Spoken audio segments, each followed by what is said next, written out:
오늘 제가 여러분과 함께 심도 있게 나눠보고 싶은 이야기는 바로 연말이면 을에 찾아오는 방송사들의 시상식. 특히 이번 MBC 연예대상을 둘러싼 잡음들입니다. 사실 냉정하게 말해서 요즘 시대의 지상파 3사의 연예대상을 본방사수하는 분들이 과연 얼마나 될까요? 이미 미디어의 중심은 유튜브나 넷플릭스 같은 OTT 플랫폼으로 넘어간 지 오래입니다. TV 앞에 앉아 몇 시간씩 지루한 공로 치하를 지켜보는 시청자는 극히 드물고 시상식 자체의 권위나 화제성도 예전만 못한 것이 현실입니다. 대부분의 대중은 다음날 아침 뉴스 기사나 유튜브 요약 영상으로 결과를 접하곤 하죠. 그런데 이번에 쏟아진 기사들을 접하면서 저는 제 눈을 의심할 수밖에 없는 몇 가지 장면을 목격했습니다. 그중 가장 충격적이었던 것은 방송인 전현무 씨가 주요 부문에서 상을 수상했다는 사실입니다.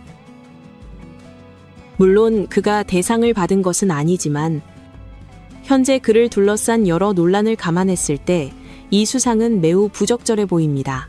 잘 아시다시피 전현무 씨가 메인 MC로 활약 중인 간판 예능 나 혼자 산다는 현재 개국 이래 최대의 위기를 맞고 있습니다. 함께 출연하던 박나래 씨나 키 씨 같은 주요 멤버들이 크고 작은 논란에 휘말려 자숙 중이거나 비난의 대상이 되고 있습니다. 프로그램 자체가 흔들리는 상황에서 리더 격인 전현무 씨 또한 결코 자유로울 수 없는 처지입니다. 무엇보다 가장 심각한 문제는 아직 명쾌하게 해결되지 않은 전현무 씨 본인의 불법 의료행위 의혹입니다. 일반인들의 상식으로는 도저히 이해할 수 없는 이동 중인 차량 안에서 링거를 맞고 다닌다는 이 기이한 행태는 여전히 현재 진행형인 이슈입니다. 그럼에도 불구하고 MBC는 그에게 트로피를 안겨주었습니다. 저는 이 지점에서 MBC라는 거대 방송사가 과연 시청자를 어떻게 생각하고 있는지 근본적인 의문이 듭니다. 시청자를 존중하기는커녕 개돼지로 아는 것이 아니라면 어떻게 논란의 한가운데 있는 인물에게 버젓이 상을 줄 수 있는 것일까요? 이것은 단순한 수상이 아니라 방송사가 전현무 씨에게 공식적인 면죄부를 발행해 준 것과 다름없습니다. 전현무의 논란은 문제가 되지 않는다. 우리는 그를 계속 안고 가겠다라는 메시지를 대중에게 공표한 셈입니다. 공영방송으로서 지켜야 할 최소한의 도덕적 기준이나 사회적 책임감보다는 제 식구 감싸기가 더 중요하다는 오만한 태도로밖에 보이지 않습니다. 전현무 씨의 수상 소감 또한 분석해 볼 필요가 있습니다. 그는 무대 위에서 나 혼자 산다를 한국인이 가장 사랑하는 프로그램으로 만들어주신 시청자께 감사하다라고 운을 뗐습니다. 그러면서 저를 포함해 많은 출연진이 기대에 미치지 못하는 모습을 보여드려 죄송하다며 90도로 고개를 숙였습니다. 하지만 이 사과에는 묘한 계산이 깔려 있습니다. 다시 이야기할 기회가 없을 것 같아 이 자리를 빌려 말씀드린다라는 그의 말은 역설적으로 이제 이 자리에서 사과했으니 앞으로는 이 문제에 대해 더 이상 언급하지 않겠다라는 선언처럼 들립니다.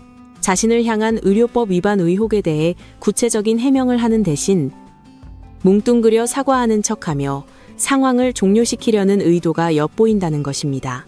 이 프로그램에 대한 대중의 피로감은 비단 출연진의 문제뿐만이 아닙니다. 최근 딘딘 씨가 라디오에서 한강뷰 아파트 사는 게 꼭 좋은 건 아니다라는 소신 발언을 했다가 문매를 맞은 사건이 있었습니다. 하지만 저는 딘딘 씨의 발언이 틀린 말이 하나도 없다고 생각합니다. 오히려 지금의 나 혼자 산다를 꿰뚫어보는 정확한 지적입니다.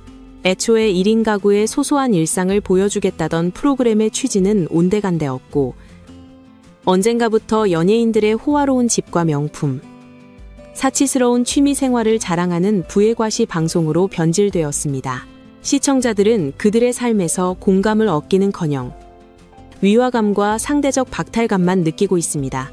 그런데도 출연진들은 자신들의 사생활을 팔아 돈을 벌고 방송사는 그것을 트렌드라 포장하여 송출합니다.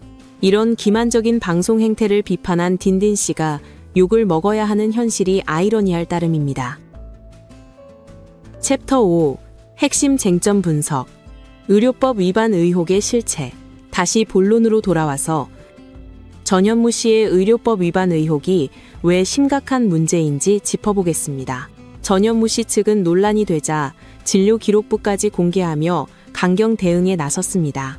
그 기록부에는 성적인 기능 저하와 같은 지극히 사적인 내용까지 포함되어 있어 동정 여론이 일기도 했습니다. 하지만 이는 본질을 흐리는 감성파리에 불과합니다. 우리가 주목해야 할 팩트는 두 가지입니다. 첫째, 병원에서 정식으로 처방받은 수액이 맞느냐? 이것은 사실로 확인되었습니다. 하지만 진짜 문제는 둘째, 그 처치 과정이 적법했느냐입니다. 의료법상 모든 의료 행위는 의료기관 내에서 이루어져야 하며 예외적인 경우라도 반드시 의료인의 지도 감독하에 있어야 합니다. 하지만 전현무 씨는 이동하는 차 안에서 의료진 없이 혼자 수액을 꽂고 있었습니다. 주사 바늘을 꽂는 행위는 의사가 했다 치더라도 이동 중에 바늘을 빼고 지혈하고 뒤처리하는 과정은 도대체 누가 했단 말입니까? 의료인이 동승하지 않았다면 이는 명백한 무면허 의료 행위가 되거나 의료법 위반 소지가 다분한 위험천만한 행동입니다. 최근 JTBC 뉴스에 출연한 한 전문의는 이 사건을 두고 뼈 있는 한마디를 던졌습니다.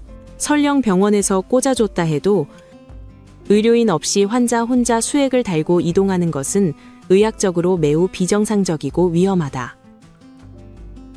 또한 그는 진료기록상 경증 질환에 불과한데 굳이 차를 타고 이동하면서까지 수액을 맞아야 했는지 의문이다라고 덧붙였습니다.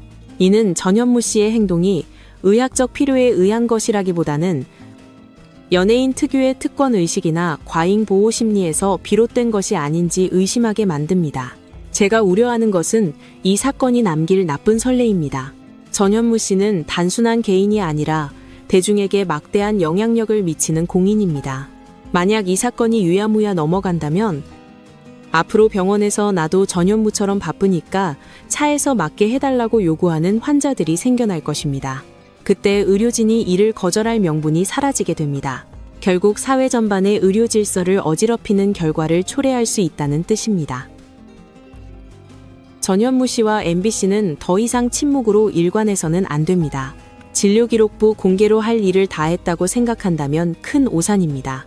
도대체 어떤 병원이, 어떤 의사가 이런 비상식적인 차량 내 투여를 허락했는지, 그 과정에서 불법적인 요소는 없었는지 명명백백하게 밝혀야 합니다.